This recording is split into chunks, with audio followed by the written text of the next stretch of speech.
আগের ক্লাসে আমরা ভেসপার তত্ত্ব নিয়ে পড়েছিলাম। ভেসপার তত্ত্ব থেকে মূল কি বিষয় জানা যেত? ভেসপার তত্ত্ব থেকে মূলত জানা যায় একটা যৌগের আকার সম্পর্কে। কিন্তু ভেসপার তত্ত্বের মূল লিমিটেশন হচ্ছে যে এই তত্ত্বে মাল্টিপল বন্ড সম্পর্কে কোনো ধারণা দেয়নি। এবং যদি আমরা ভেসপার তত্ত্ব থেকে C2H4 এর গঠন জানতে চাই, মানে CH2 ডাবল বন্ড CH2, এই যে ডাবল বন্ডের ব্যাখ্যাটা ভেসপার তত্ত্বে দেয়নি। CH ট্রিপল বন্ড CH, এখানে ট্রিপল বন্ডের ব্যাখ্যাটা ভেসপার তত্ত্ব দেয়নি। জৈব যৌগের বেশিরভাগ ক্ষেত্রেই মাল্টিপল বন্ড আছে, সুতরাং জৈব যৌগদের বেশিরভাগ বন্ধন এই তত্ত্ব দিয়ে ব্যাখ্যা দেওয়া যাবে না। এবং সেকেন্ড লিমিটেশনটা হচ্ছে যে এই তত্ত্ব বন্ড এনার্জি সম্পর্কে কোনো ধারণা দেয় না। যেমন কার্বন যখন CH4 গঠন করেছে, এই CH4 যৌগটার মধ্যে কার্বনের 2s অরবিটাল একটা বন্ধন জুড়ে আছে, আর 3টে বন্ধন জুড়ে আছে 2p অরবিটাল। আমরা আগের স্ট্রাকচার থেকে বুঝেছি। যদি তাই হয় তাহলে 2p অরবিটালের যে শক্তি 2s অরবিটালের শক্তি সেম না, সুতরাং 4টে বন্ধনের বন্ধন শক্তি এক নয়। কিন্তু বিক্রিয়া বলছে 4টে বন্ধনের বন্ধন শক্তি সমান, সুতরাং বন্ধন শক্তি সম্পর্কে কোনো ধারণা ভেসপার তত্ত্ব দেয় না। এই জন্য আজকে আমরা পড়ব ভ্যালেন্স বন্ড তত্ত্ব, যাকে বলে যোজক কক্ষ তত্ত্ব, অ্যান্ড হাইব্রিডাইজেশন সংকরায়ন। এই তত্ত্বটা প্রকৃতপক্ষে বেশিরভাগ অণুর সম্পূর্ণ গঠন, তার বন্ধন শক্তি, তার আকার, মাল্টিপল বন্ড, সমস্ত কিছুর ব্যাখ্যা এই তত্ত্বটা দেয়। তাই আমাদের এই তত্ত্বটা খুব ভালো করে বুঝতে হবে। আসছি আমরা ভ্যালেন্স বন্ড তত্ত্বে। ভ্যালেন্স বন্ড তত্ত্বে বলছে যখন দুটো পরমাণু পরস্পর বন্ধন করবে, সেই বন্ধনের জন্য তাদের যোজক কক্ষগুলো পরস্পর অভিলেপিত হবে। যোজক কক্ষগুলো পরস্পরের মধ্যে প্রবেশ করে অভিলেপিত হবে। ইংলিশে বলছে ওভারল্যাপ করবে। এই ওভারল্যাপ বা অভিলেপনটাকেই বলা হচ্ছে বন্ধন। সুতরাং ভ্যালেন্স বন্ড তত্ত্ব অনুযায়ী যোজক কক্ষের অভিলেপন, overlapping of the valence orbital is called bond. তার মানে ভ্যালেন্স অরবিটালের ওভারল্যাপিংকে বলা হচ্ছে বন্ড। দ্যাটস ওয়াই এই তত্ত্বটার নাম হচ্ছে ভ্যালেন্স বন্ড তত্ত্ব। তো তাহলে কি করে ওভারল্যাপিং হবে, কি করে অভিলেপন হবে? আমরা কক্ষ হিসেবে পাচ্ছি মেনলি এস অরবিটাল আর পি অরবিটাল। ডি অরবিটালও আছে, কিন্তু পি অরবিটালের আকার ডি অরবিটালের আকার মোরলেস সেম। তার জন্যে পি আর ডি অরবিটালের ওভারল্যাপটা একই রকম হবে। তার জন্য আমরা পি অরবিটালের ওভারল্যাপটা নিয়ে পড়লেই ডি ওভারল্যাপিংটা বুঝতে পারবো। এস অরবিটালের আকার স্ট্রডিঞ্জারের সমীকরণ অনুযায়ী স্ফেরিক্যাল বা গোলকের ন্যায়, আর পি অরবিটালের আকার হচ্ছে ডাম্বল শেপ বা ডাম্বলের ন্যায়। যদি দুটো এস উপকক্ষ পরস্পর অভিলেপিত হয়, যেহেতু একটা গোলকের কোনো নির্দিষ্ট অ্যাঙ্গেল বা ডাইমেনশন নেই, তাই যখন দুটি গোলক পরস্পর অভিলেপন করবে, এই অভিলেপনকে বলা হবে সরাসরি অভিলেপন বা হেড অন ওভারল্যাপ বা সরাসরি অভিলেপন। যখন দুটো পি অরবিটাল বা দুটো নয়, যখন পি অরবিটালের সাথে যখন এস অরবিটাল ওভারল্যাপ করবে, এস অরবিটালটা গোলক বলে পি অরবিটাল এস অরবিটালের যে কোনো অংশ থেকে আসতে পারে। সুতরাং পি অরবিটালের সঙ্গে এস অরবিটালের অভিলেপনটা হবে হেড অন ওভারল্যাপ। কিন্তু যখন দুটো পি অরবিটাল পরস্পর অভিলেপিত হয়, কিভাবে হতে পারে? দুটো পি অরবিটাল পরস্পর একই অ্যাক্সিসে থাকতে পারে। এইভাবে দুটো পি অরবিটাল অভিলেপন করলো, এটাকে বলবো আমরা হেড অন ওভারল্যাপ। কিন্তু যদি দুটি পি অরবিটাল পরস্পর প্যারালাল কন্ডিশনে থাকে, সমান্তরাল থাকে, তখন দেখা যায় এই পি অরবিটাল ইলেকট্রনের ঘূর্ণনের জন্য এই লোবগুলো মানে পি অরবিটালগুলো পরস্পরের কাছাকাছি আসছে এবং তারা এইভাবে পাশাপাশি অভিলেপিত হয়। এই পাশের অরবিটালটা, এই পাশের অরবিটালটা এইভাবে পাশাপাশি অভিলেপিত হয়। তখন এই ওভারল্যাপকে বলা হচ্ছে ল্যাটারাল ওভারল্যাপ। তাহলে হেড অন ওভারল্যাপ আর ল্যাটারাল ওভারল্যাপ, এই দু জাতীয় ওভারল্যাপ বা দু জাতীয় অভিলেপন, একটা সরাসরি অভিলেপন, একটা সমান্তরাল অভিলেপন। এই দু জাতীয় অভিলেপন আমরা এস আর পি অরবিটালের মধ্যে দেখতে পাচ্ছি। ডি এর ক্ষেত্রেও পি এর মতোই ল্যাটারাল ওভারল্যাপও হতে পারে, হেড অন ওভারল্যাপও হতে পারে। যদি হেড অন ওভারল্যাপ হয় তাহলে ওভারল্যাপ ইন্টিগ্রাল মানে অভিলেপিত অংশের ক্ষেত্রফলটা বেশি হয় বলে সেটা স্থায়ী হয়। তাই হেড অন ওভারল্যাপের জন্য যে বন্ধন তৈরি হয় সেই বন্ধনটার নাম দিচ্ছি আমরা sigma bond. Sigma bond head on ওভারল্যাপে। ল্যাটারাল ওভারল্যাপ যেহেতু পাশাপাশিতে সেহেতু ওভারল্যাপ ইন্টিগ্রাল বা অভিলেপিত অংশের ক্ষেত্রফলটা কম হয়, তাই সেই বন্ধনকে নাম দিচ্ছি আমরা পাই বন্ড। সিগমা বন্ডের স্থায়িত্ব পাই বন্ড অপেক্ষা বেশি, কারণ সিগমা বন্ডে ল্যাটারাল ওভারল্যাপটা অনেক বেশি হয়। পাই বন্ডে ল্যাটারাল ওভারল্যাপ ইন্টিগ্রালটা অনেক বেশি হয়। পাই বন্ডে কিন্তু ল্যাটারাল ওভারল্যাপটার জন্য ওভারল্যাপ ইন্টিগ্রালটা কম হয়। তাহলে ভ্যালেন্স বন্ড তত্ত্বে প্রথমে জানা গেল যে সিগমা বন্ড এবং পাই বন্ড দু রকমের বন্ধন কোনো পরমাণু তৈরি করতে পারে, এবং কি ধরনের বন্ধন তৈরি করবে সেটা ডিপেন্ড করছে কোন অরবিটাল ওভারল্যাপ করছে তার উপরে। অর্থাৎ এখানে ওভারল্যাপটা খুব গুরুত্বপূর্ণ বা অরবিটালটা খুব গুরুত্বপূর্ণ, নট দ্য ইলেকট্রনস। তো এই গেল সিগমা বন্ড এবং পাই বন্ড সম্পর্কিত কনসেপ্ট। কিন্তু এখানেই এই ভ্যালেন্স বন্ড তত্ত্বটা শেষ না। তার কারণ এই তত্ত্বটা থেকে আমরা একটা স্ট্রাকচারে ঢুকবো। এই তত্ত্বটা কীভাবে একটা স্ট্রাকচারে ইনক্লুডেড হয় সেটা জানা দরকার। এখন যে কোনো পরমাণু যখন বন্ধন গঠন করতে চায়, আমরা কি জানি পরমাণুটা স্থায়িত্ব লাভ করতে চায়, তার ইলেকট্রনিক কনফিগারেশন, ইলেকট্রন বিন্যাসটা স্টেবল করতে চায়।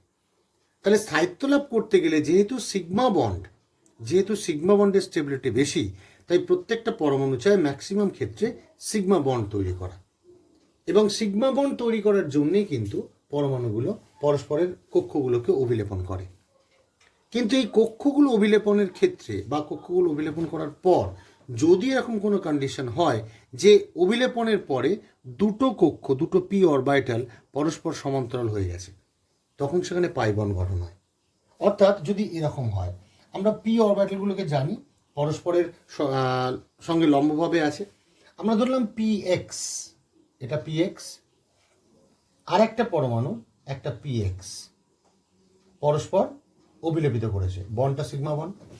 যখন দুটো পি এক্স অভিলেপিত হবে তখন পরমাণু দুটো খুব কাছাকাছি এসে যাবে, এবং আমরা জানি পি এক্স এর সঙ্গে পারপেন্ডিকুলার বা লম্বভাবে পি ওয়াই অবস্থান করে বা পি জেড অবস্থান করে। তাহলে যখন পি এক্সগুলো সিগমা বন্ড তৈরি করে কাছাকাছি আসবে, তখন প্যারালাল থাকার জন্য পি ওয়াই বা পি জেড পরস্পরের সাথে পাই বন্ড সৃষ্টি করবে। অর্থাৎ প্রথমে সিগমা বন্ড হবে, তারপরে পাই বন্ড হবে। কেবলমাত্র পাই বন্ড কখনো কোনো যৌগের অণুর মধ্যে দেখতে পাওয়া যায় না। First sigma bond, due to sigma bond pi bond গঠন করতে পারে। এটা হলো all about sigma and pi bond concept.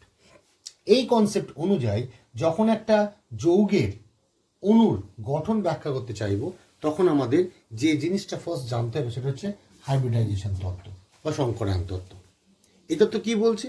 এই তত্ত্বটা বা ভ্যালেন্স বন্ড হাইব্রিডাইজেশন তত্ত্বটা বলছে যে ভেসপার তত্ত্বের মধ্যে কোনো ভুল নেই, কিন্তু ভেসপার তত্ত্বটা কয়েকটা পয়েন্ট অমিট করে গেছে, বা ভেসপার তত্ত্বে কয়েকটা পয়েন্ট বলা হয়নি। কীরকম ব্যাপার? ভেসপার তত্ত্বে বলা হয়েছিল যে প্রথমে ইলেকট্রনসগুলো আনপেয়ার্ড হবে, আবার CH4-এ ফিরে আসে। CH4-এ কার্বন ইলেকট্রন বিন্যাস 2s2 2p2 ইলেকট্রন বিন্যাস। ভেসপার তত্ত্ব অনুযায়ী প্রথমে আনপেয়ারিং হবে, তো আনপেয়ারিং হয়েছে, আনপেয়ারিং হয়ে 2s1 অ্যান্ড 2p3 ইলেকট্রনগুলো হয়েছে। ভেসপার তত্ত্ব তারপরেই বলা ছিল যে সারাউন্ডিং অ্যাটমগুলো এখানে ইলেকট্রন পেয়ার তৈরি করবে। ভ্যালেন্স বন্ড হাইব্রিডাইজেশন তত্ত্ব বলছে না।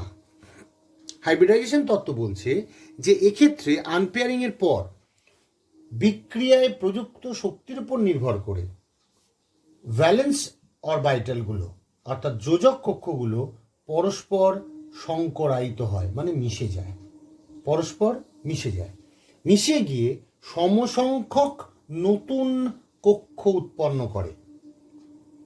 যোজক কক্ষগুলি পরস্পর মিশে গিয়ে সমসংখ্যক নতুন কক্ষ উৎপন্ন করে। যেমন একটা এস আর 3টে পি ধরলাম শক্তির উপর ভিত্তি করে পরস্পর মিশে গেছে, মিশে গিয়ে এরা নতুন কক্ষ তৈরি করেছে। যেহেতু 4টি কক্ষ পরস্পর মিশেছে, সেহেতু নতুন কক্ষ 4টি আলাদা করে উৎপন্ন হবে, হ্যাভিং সেম এনার্জি। এই কক্ষগুলোর নাম দেওয়া হচ্ছে হাইব্রিডাইজড অরবিটাল। হাইব্রিডাইজড অরবিটাল অর্থাৎ সংকর কক্ষ। এই সংকরায়নের জন্য প্রত্যেকটা হাইব্রিড অরবিটালের শক্তি সেম হয়। যেমন এখানে এস অরবিটালের শক্তি বেশি, স্থায়িত্ব বেশি, পি এর কম।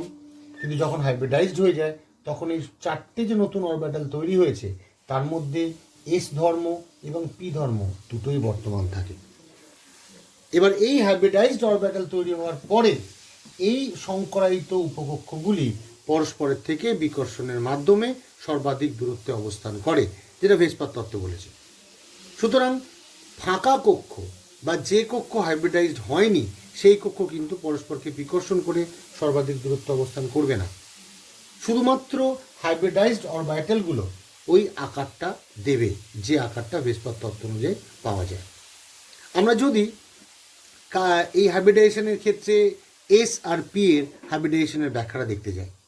ফার্স্ট দেখলাম একটা এস আর তিনটে পি মিশেছে, তাহলে চারটে সংকরায়িত কক্ষ তৈরি হয়েছে, কোনো আনহাইব্রিডাইজড অরবিটাল নেই।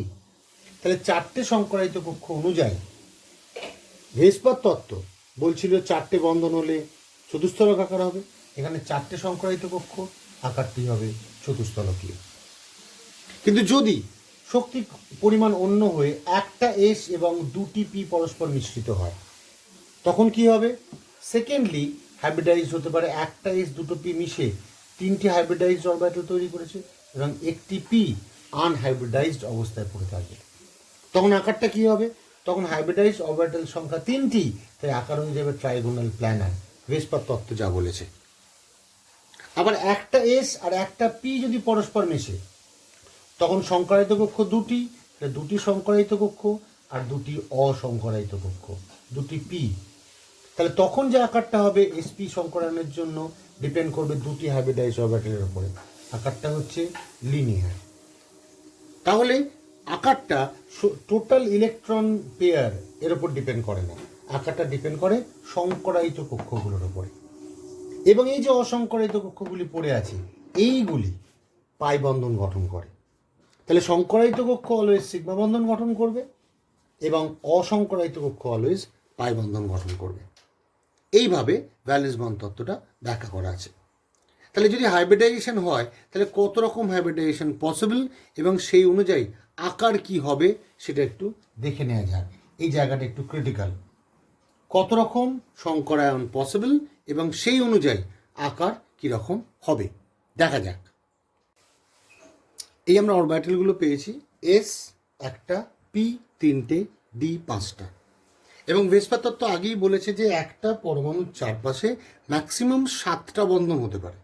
7টা বন্ধন খুব কম যৌগে আছে, তার থেকে বেশি সংখ্যক বন্ধন সম্ভব নয় কারণ পরমাণুর আকার। তো কত রকম সংকরায়ন পসিবল দেখা যায়। হতে পারে একটা এস এবং একটি পি পরস্পর সংকরায়িত হলে। কেউ বলতে পারে পি আর ডি হতে পারে কি? আনসার না। সংকরায়নের মূল উদ্দেশ্য হচ্ছে স্টেবিলিটি জেনারেশন, স্থায়িত্ব লাভ করা। তাহলে স্থায়িত্ব লাভ করতে গেলে এস অরবিটালকে ইনভলভ করতেই হবে, কারণ এদের মধ্যে সব থেকে স্থায়ী হচ্ছে এস। এসের সাথে পি, তারপরে যদি প্রয়োজন পড়ে তাহলে ডি। তার জন্য এস অলওয়েজ সব সংকরায়নে থাকবে। তো যদি একটা এস আর একটা পি পরস্পর সংকরায়িত হয় তাহলে সংকরায়নটা কী হবে? একটা এস একটা পি সংকরায়িত হলে সংকরায়নের নাম দেবো আমরা এসপি সংকরায়ন, কারণ একটা এস একটা পি। যদি এসপি সংকরায়ন হয় তাহলে সংকরায়িত অরবিটাল কটা? দুটো। আকার কি হবে?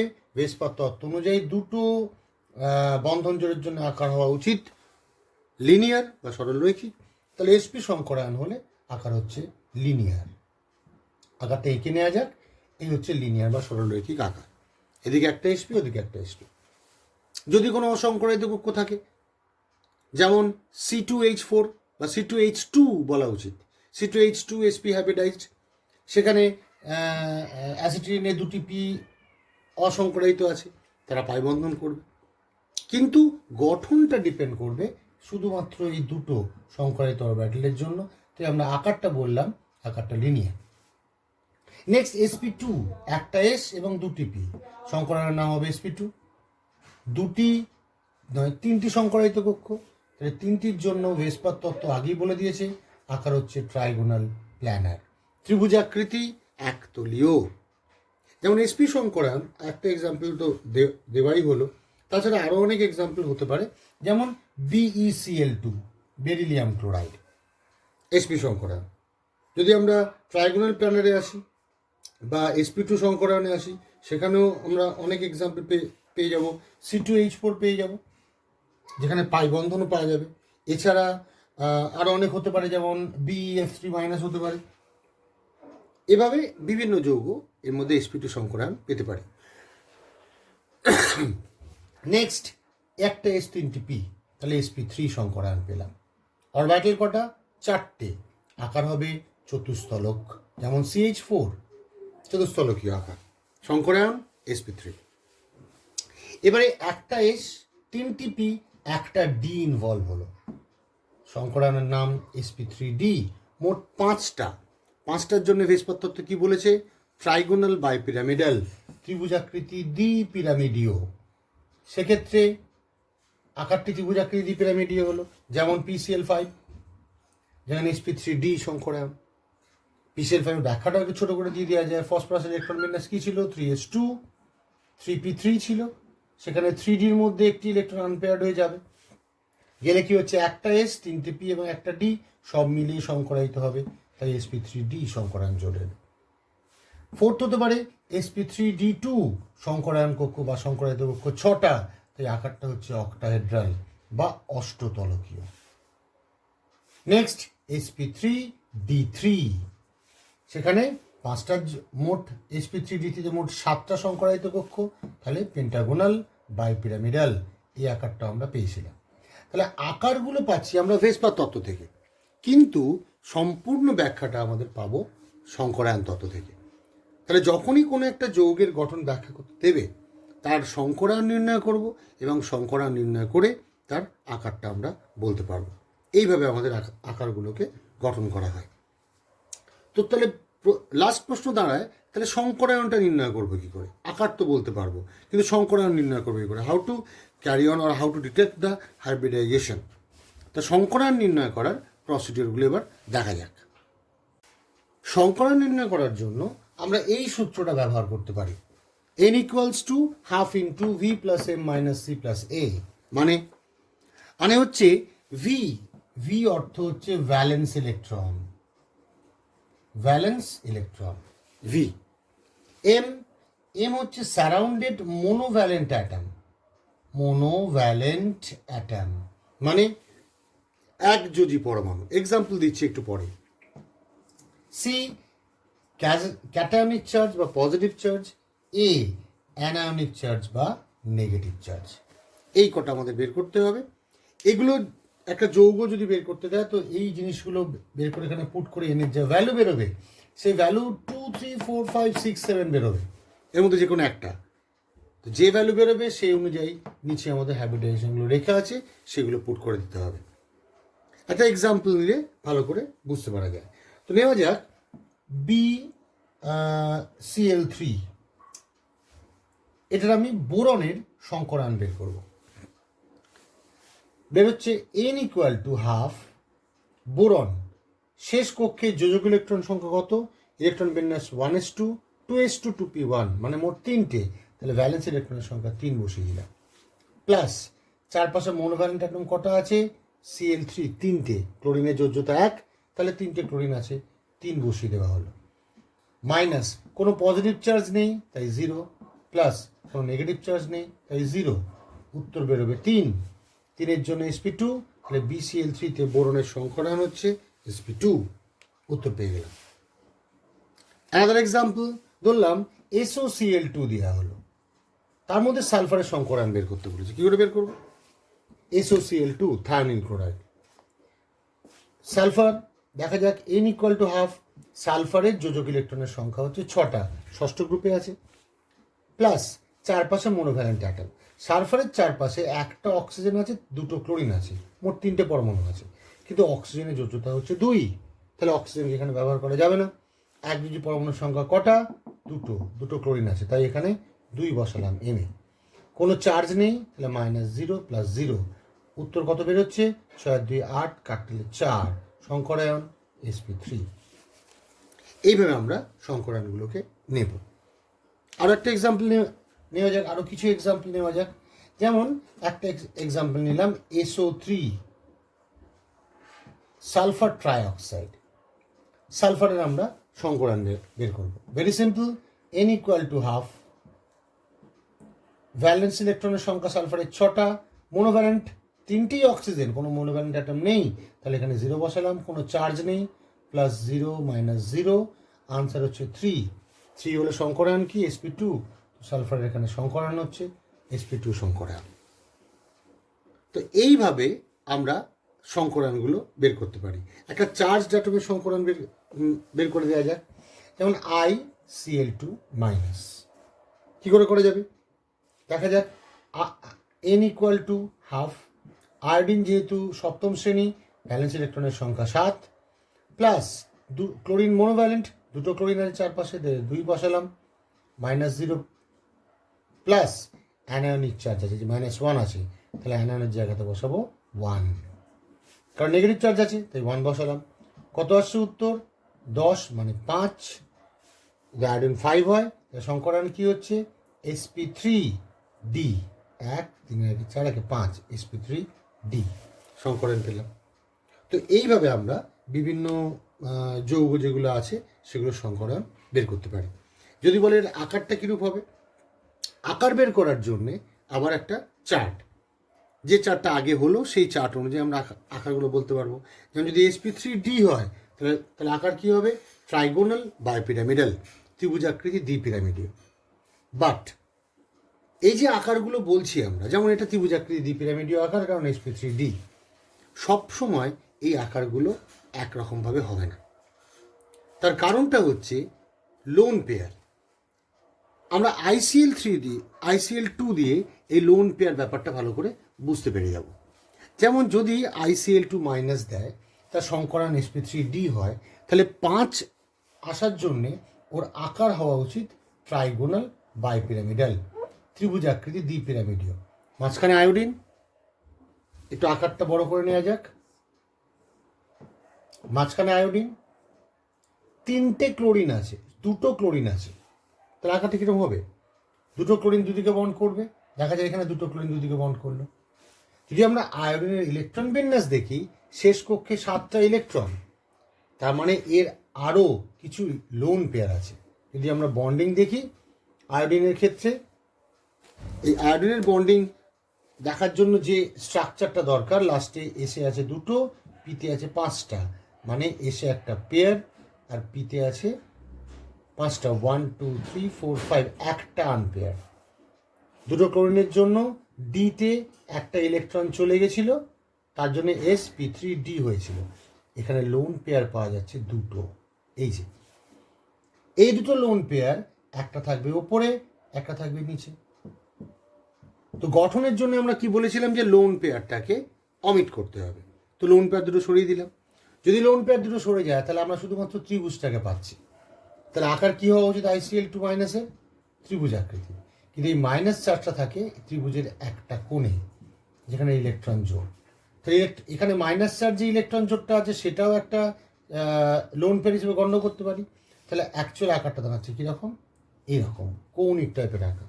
বাট ICl2-র ক্ষেত্রে যেহেতু এখানে নেগেটিভ চার্জ, তাই আকারটা একটু আলাদা। বেন্ট স্ট্রাকচার বলা যেতে পারে বা টি শেপ স্ট্রাকচার বলা যেতে পারে। এটাকে বলবো বেন্ট বা টি শেপ, টি এর মতো, টি শেপ স্ট্রাকচার। তো এইভাবে আমরা লোন পেয়ার আর বন্ড পেয়ারের উপর ভিত্তি করে হাইব্রিডাইজেশন থেকে প্রকৃত গঠনগুলো জানতে পারব। তারও কিছু এক্সাম্পল দেখে নেওয়া যাক। আমরা হাইব্রিডাইজেশন বের করা শিখে গেলাম, তাহলে হাইব্রিডাইজেশন অনুযায়ী কিরম কিরম আকার হতে পারে সেটা দেখা যাক। যদি হাইব্রিডাইজেশন হয় sp, মানে ইলেকট্রন জোড় সংখ্যা পাবো বা বন্ডেড ইলেকট্রন বা সিগমা বন্ড পাবো 2টো। যদি সিগমা বন্ড 2টো হয় তাহলে 2টোর জন্য আকার অলওয়েজ হবে লিনিয়ার, কোনো অসুবিধা নেই। কিন্তু প্রবলেমটা দাঁড়াবে এর পরে, যদি সংকরায়নটা একটু অন্য হয়, যেমন সেকেন্ড সংকরায়ন sp2 মানে কি 3টে বন্ড অনুযায়ী স্ট্রাকচার হওয়া উচিত। sp2-র ক্ষেত্রে 2টো স্কোপ হতে পারে। যদি আমরা এখানে বন্ড পেয়ার লিখবো আর এর পাশে লিখবো লোন পেয়ার, যদি sp2-তে বন্ড পেয়ার দুটো হয়, লোন পেয়ার না থাকে, আচ্ছা বন্ড পেয়ার তিনটে প্রথমে দেখা যাক, sp2 তিনটে অরবিটাল যোগ হয়েছে, বন্ড পেয়ার তিনটে, লোন পেয়ার নেই, তাহলে আকারটা হবে ট্রাইগোনাল প্ল্যানার, যে আকারটা হওয়া উচিত ত্রিভুজাকৃতি একতলীয়। কিন্তু যদি এখান থেকে দুটো বন্ড পেয়ার হয়ে একটা লোন পেয়ার হয়ে যায়, তার মানে কি এই ত্রিভুজটার একদিকে লোন পেয়ার চলে আসবে। গঠনের সময় সবসময় বলেছিলাম লোন পেয়ারটাকে বাদ দেওয়ার জন্য, তাহলে আকারটা কি দাঁড়াচ্ছে? কৌণিক আকার। তাহলে এক্ষেত্রে আকারটা বলবো আমরা কৌণিক বা অ্যাঙ্গুলার। এটা একটা স্কোপ আছে, তাই এটা হলো। যেমন এরপরে sp3 থেকে মানে ক্ষেত্রে যে কটা আমাদের পসিবিলিটি আছে, পসিবিলিটিগুলো লেখা যায়। ফার্স্ট হতে পারে চারটেই বন্ড পেয়ার, কোনো লোন পেয়ার নেই, তাহলে আকারটা বন্ড পেয়ারের উপর ডিপেন্ড করে, বারবার ধরে বলেছি হ্যাবিটেশনে। তাহলে চারটেই বন্ড পেয়ার হলে আকারটা হচ্ছে চতুস্থলকীয়। এবারে তিনটে বন্ড পেয়ার, একটা লোন পেয়ার, যেমন অ্যামোনিয়া। তাহলে এই যে চতুস্থলক আকারটা আছে, এই যে চতুস্থলক আকারটা পেলাম, তার মধ্যে চারটে যদি বন্ড পেয়ার হতো আমরা চতুস্থলকই বলতাম। কিন্তু যখনই একটা লোন পেয়ার, তার মানে তিনটে বন্ড থাকবে আর একটা থাকবে লোন পেয়ার। গঠনের সময় লোন পেয়ারটা বাদ দিতে হবে, যদি এটা বাদ দিই তাহলে আকারটা কিরকম দাঁড়াচ্ছে? পিরামিডের মতো আকার। তাহলে যদি কখনো দেখি আমরা sp3 সংকরায়িত হয়েছে এবং বন্ড পেয়ার তিনটে, লোন পেয়ার একটা, তাহলে আমরা গঠনটা বলবো পিরামিডীয়, যেমন অ্যামোনিয়া। থার্ড অপশন, দুটোই দুটো করে আছে, যেমন জল। অক্সিজেনের দুটো বন্ড পেয়ার, দুটো লোন পেয়ার, সংকরায়ন sp3 বের করতে পারবো। কিন্তু যখন আমরা বন্ড পেয়ার লোন পেয়ার দেখবো দুটো বন্ড পেয়ার আছে, দুটো লোন পেয়ার আছে। কী করে বের করবো? সিম্পল ভেসপার তত্ত্ব। অক্সিজেনের শেষ কক্ষে ইলেকট্রন বিন্যাস দেখলেই বুঝতে পেরে যাবো। এবার এই যে তোর বন্ড পেয়ার লোন পেয়ারটা আমরা পেলাম, সে অনুযায়ী কি দাঁড়াচ্ছে চতুস্থলকের? এইখানে একটা লোন পেয়ার, আর একটা জায়গায় একটা লোন পেয়ার থাকবে। স্ট্রাকচার লোন পেয়ারগুলোকে বাদ দিলাম, আকার পেয়ে গেলাম কৌণিক। সেক্ষেত্রে বলবো আকারটা কৌণিক। 4 নম্বর মানে উপায়, সেটাও আছে, তিনটে বন্ড পেয়ার না, একটা মাত্র বন্ড পেয়ার এবং তিনটেই লোন পেয়ার, যেমন ICl, আয়োডিন ক্লোরাইড, মানে ক্লোরাইডের বা আয়োডিক ক্লোরাইড। এক্ষেত্রে কি দেখবো আমরা? তিনটেই লোন পেয়ার, একটা মাত্র বন্ড পেয়ার, আকারটা কি বলবো? আকারটা বলবো স্ট্রেট লাইন বা লিনিয়ার আকার। কারণ দুটো একটাই মাত্র বন্ড পেয়ার, তিনটে তো লোন পেয়ার, বাদ দিয়ে দেওয়া হলো, লিনিয়ার আকার পাবো। তাহলে sp3 থেকে এতগুলো আকার পাওয়া গেল। এইভাবে আমরা sp2 বা এর পরবর্তী যে স্ট্রাকচারগুলো আছে সেই স্ট্রাকচারগুলো দেখতে পারি। দেখা যাক। আসছি sp3d। একটু আগেই দেখলাম sp3d হলে এখানে লোন পেয়ার লিখবো, এখানে বন্ড পেয়ার লিখবো। sp3d হলে আকারটা কি? Trigonal bipyramidal. এর মূল এই ট্রাইগোনাল বাই পিরামিডাল sp3d সংকরায়ন। যদি লোন পেয়ার না থাকে, বন্ড পেয়ার 5টা, ট্রাইগোনাল বাই পিরামিডাল। কখনো লোন পেয়ার একটা, বন্ড পেয়ার 4টে, তখন কি হবে? একটা জায়গায় লোন পেয়ার থাকবে, তাহলে যখনই লোন পেয়ার হবে সেই অংশটাকে বাদ দিয়ে দিতে হবে। ধরলাম এখানে লোন পেয়ারটা আছে, সেই অংশটা বাদ দিয়ে দিলাম, তাহলে আকারটা কি দাঁড়াচ্ছে? ত্রিভুজাকৃতি পিরামিডীয়। বেসটা ত্রিভুজাকৃতি, ওপরে একটা বন্ড, তার জন্য পিরামিড আকারটা চলে এসছে, ত্রিভুজাকৃতি পিরামিডীয়। যদি দুটো লোন পেয়ার, দুটো বন্ড পেয়ার থাকে, তিনটে বন্ড পেয়ার থাকে, তাহলে কি হবে? তিনটে বন্ড পেয়ার তিন দিকে থাকবে, উপরে একটা লোন পেয়ার, নিচে একটা লোন পেয়ার, লোন পেয়ার দুটোকে বাদ দিয়ে দিলাম, আকারটা কি দাঁড়ালো? ট্রায়াঙ্গুলার বা ট্রাইগোনাল প্ল্যানার। নেক্সট, তিনটে লোন পেয়ার, দুটো বন্ড পেয়ার। এবার কি হবে? তিনটে লোন পেয়ার যদি, তাহলে তিনটে লোন পেয়ার এই তিন দিকে থাকবে, বন্ড পেয়ার দুটো উপরে একটা, নিচে একটা। কারণ ভেসপার তত্ত্বও বলেছে, ভ্যালেন্স বন্ড তত্ত্বও বলেছে, এই যে বিকর্ষণ, লোন পেয়ার নিজেদের বিকর্ষণ করে সর্বাধিক দূরত্বে রাখার চেষ্টা করবে। সেখানে যে প্রেফারেবল জায়গাগুলো, সেই জায়গাগুলোকে আমাদের ডিটেক্ট করতে হবে। যেমন দুটো বন্ড পেয়ারের জন্য প্রেফারেবল জায়গা করলাম উপরে আর নিচে, কারণ ডিস্টেন্স ম্যাক্সিমাম। কিন্তু যখনই তিনটে বন্ড লোন পেয়ার চললো, তখন একটা উপরে একটা নিচে একটা মিডলে রাখলে এদের মধ্যে অ্যাঙ্গেলটা কম হবে, 90 ডিগ্রি। সেখানে যদি আমি তিনটেকেই এই প্লেনটায় রাখি, তাহলে ওদের মধ্যে অ্যাঙ্গেল হবে 120 ডিগ্রি। তাহলে ডিস্টেন্সটা বেশি হচ্ছে, তিনটে বন্ড লোন পেয়ারকে আমরা ত্রিভুজটা রেখেছি, উপরে একটা বন্ড, নিচে একটা বন্ড, লিনিয়ার স্ট্রাকচার। এই উপায়ে এগুলো আছে। তাহলে এইভাবে আমরা বিভিন্ন লোন পেয়ার আর বন্ড পেয়ারের উপর ভিত্তি করে আকারগুলো দেখতে পারি। সেই আকারগুলো পরপর আমরা ভেসপার তত্ত্বে উত্তর দিতে পারি। এখান থেকে কী জাতীয় প্রশ্ন আসতে পারে? এখান থেকে একটা যৌগ দেবে, সেই যৌগের গঠন, তার সংকরায়ন বের করতে বলবে এবং তার গঠনটা বলতে বলবে। এগুলো আমাদের বের করতে হবে। এটাই হচ্ছে all about valence bond and hybridization. ভালো করে ভিডিওটা শুনে বইটা পড়লে আশা করি কোনো অসুবিধে হবে না।